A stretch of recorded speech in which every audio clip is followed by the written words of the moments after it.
गरीब आदमी। हाँ प्रणाम नमस्कार। और विकास भैया के यहाँ शादी बा 9 तारीख के। जितना लोग वीडियो देखा तो सब लोग इनवाइट बा। कार्ड आइल बा और कार्ड खेसारी जी के पिताजी के विकास भैया देता नहीं। और कहिए चले के बा हमनी के 9 तारीख के बारका गांव में चले के बा। याद रखे लोग सब लोग जी वहाँ जुटे के कोशिश करे लोग लाइव लोग खेसारी जी नहीं खाना हो पिताजी के बुलावे आइल बानी कली मार पूजा में खेसारी जी ना तो हम झूठ ना बोली। सुन ले बोले कि झूठ बोले कौआ काटे बोला हम झूठ बोले वाला कौआ हमारे के काटे। जायज बात कहते ली 9 तारीख की पहुंची लोग हवा और वो लोग के आदर संस्कार जयकार सब कही जाई मानल जाई जानल जाई प्रेम होई भाव होई ने होई प्रेम होई सब हमनी के होई कैसे होई आ तो लगे जुटले पे होई। फरका फरका से आंख मारला से ना हुई दूर से ना होई दूर से ना हुई।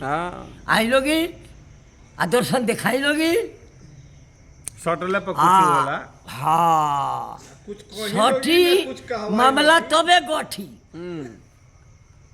तो हाँ तो आई लोगी आँखों बढ़िया से देखी लोगी कि एगो बेटी के विदाई वजह से हुई। सब आदमी हाथ उठा के आशीर्वाद दे दी कि जहाँ बचिया हमार रहे। जी बेटी के गाना हुई। हाँ बेटी के गाना भी हुई। हाँ ऐसा बात नहीं है रुआ लोग आवे के कोशिश करी आ नेट पर देखते बनी लोग हमार उहे चरवा हरवा हुई गीत सीखनी बान्हा पर लाठी लेहनी कान्हा पर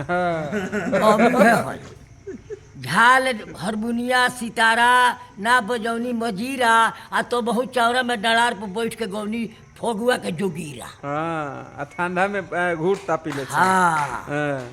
तो हमनी के कुछ पुरनका आदमी है सो बाकी छोड़ी अभी कहानी कहला से कोनो फायदा नहीं के आब लोगिन जरूर। मुखिया जी बाकी अगर प्रोग्राम में बुलावे के होई और प्रोग्राम बुक करे के होई तो यहाँ के साइन हो गइल बानी पांडे जी के कौन पांडे जी के जिम्मे साइन हो गइल बानी। आप लोग फोन करें यहाँ के हमार मैनेजर हो गइल बा। यहाँ के साथ हम आ जाए साथ में यहाँ के साथ हम फ्री बानी यहाँ के बुकिंग करी यहाँ से यहाँ के साथ हम आए फ्री में बुकिंग चालू बा। अब बुढ़ारी समय में क्रिकेट होई 2020 पांडे जी संगे बुक हो गई जाता रहे और जगह एडवांस बुकिंग ना सब प्रेम मोहब्बत बा। जे जहाँ जहाँ खेसारी जी ना पहुँचनी हमने के जितना सर्किल बा जहाँ जहाँ खेसारी जी ना पहुँचिले वहाँ के पिताजी पहुँचिले केहू न केहू के नेवता में जाए के चाहिए। उनकर जितना प्रेमी बड़े उनके नेवता के पूरी हमरे भेटाला